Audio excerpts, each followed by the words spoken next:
Chers amis, bonjour. À chaque fois, je suis ici pour vous faire des capsules, mais parfois vous trouvez que j'exagère. Je voulais très bien dire, en ce moment, il y a une manipulation au niveau du peuple camerounais, l'éloignant sur deux sujets majeurs. Le tout premier sujet majeur, le plus important, c'est l'avenir du peuple camerounais dès 2025. N'oubliez pas que 2018, Paul Biya a brigué un nouveau mandat. Paul Biya a remporté haut la main avec 71%, si on s'en tient, bien sûr, au résultat officiel rendu public par le Conseil constitutionnel.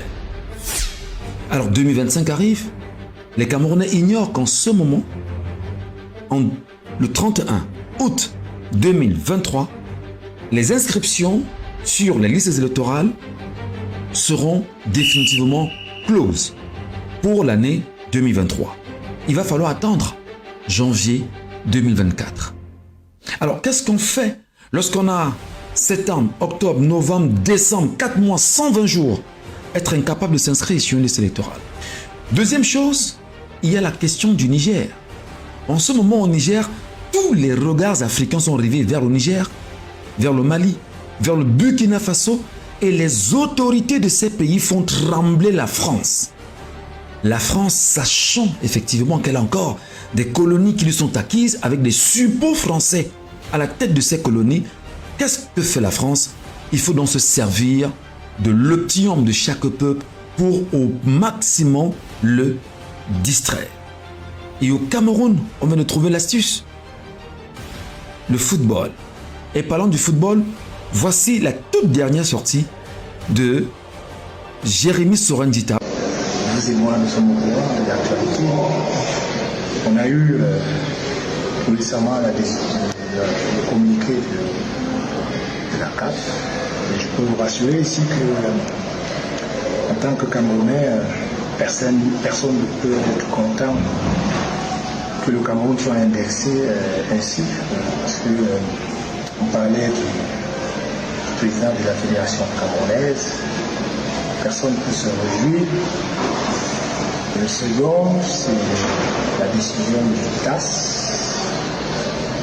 Et lorsqu'on regarde, on constate que tout est recommencé.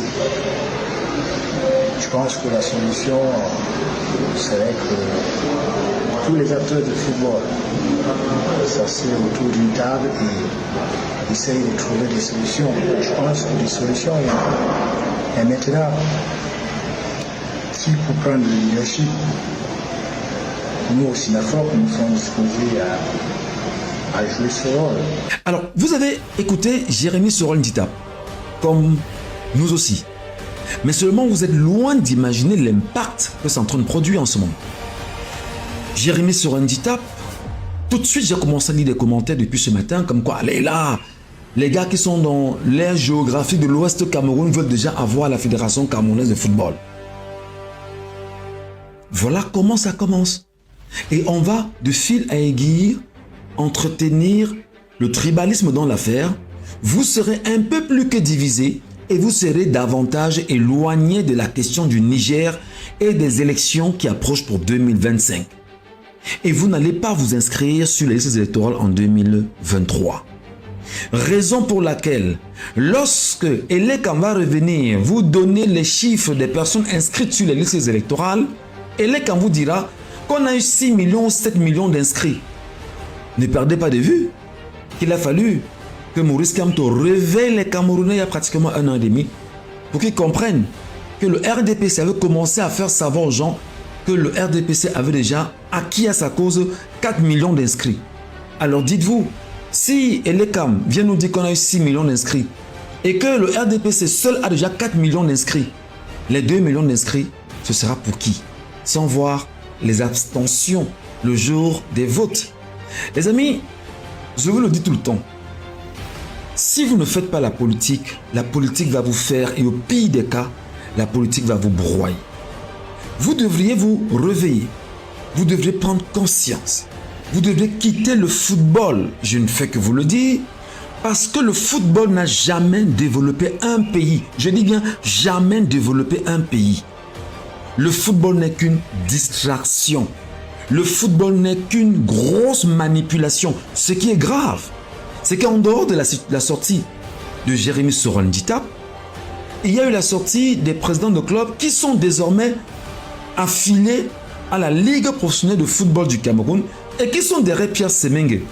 Ce qui est encore grave, c'est que Pierre Semengue peut commencer à agir aujourd'hui parce que le tribunal arbitral de sport a rendu public le 15 août dernier des verdicts qui mettaient en mal la Fédération camerounaise de football et surtout Samuel Eto'o qui à lui seul draine des millions de fanas au Cameroun et même en Afrique en général.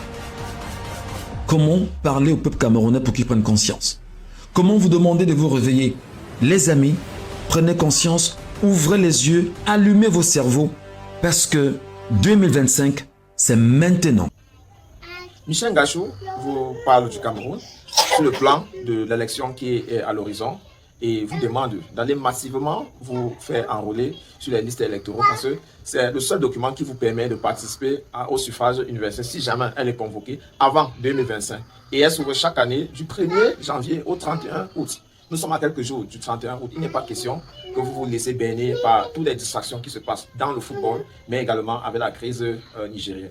Parlant du football, il convoque l'affaire de Jérémy Sorandita, qui a pris position en tant que président de SNAFOP, qui pourront jouer intérim si jamais vacances du président est constatée au niveau de tout le Tinga. Mais l'affaire a été transformée en une affaire dite tribale et Michel Ngachou vous renseigne sur les objectifs, ceux qui tiennent la manœuvre. Et c'est une façon pour lui de vous convoquer à vous intéresser à la politique parce que vraisemblablement, qui ne fait pas la politique, eh bien subit la politique. Félicitations, si tu es encore là, tu fais partie des 0,1% des gens qui finissent tout ce qu'ils ont commencé. N'oublie surtout pas de revisiter la chaîne pour fouiller d'autres contenus qui t'auront échappé lorsque tu n'étais pas encore abonné ici. Et n'hésite pas de recommander cette chaîne à autres personnes qui font des recherches sur le Cameroun ou alors qui aimeraient être au parfum de l'actualité de la politique camerounaise. N'oublie surtout pas de liker, c'est gratuit. Commenter également est gratuit. Et c'est l'une des choses que tu peux certainement faire pour apprécier nos contenus. Retrouvons-nous très prochainement. Reste scotché sur notre chaîne. À très bientôt.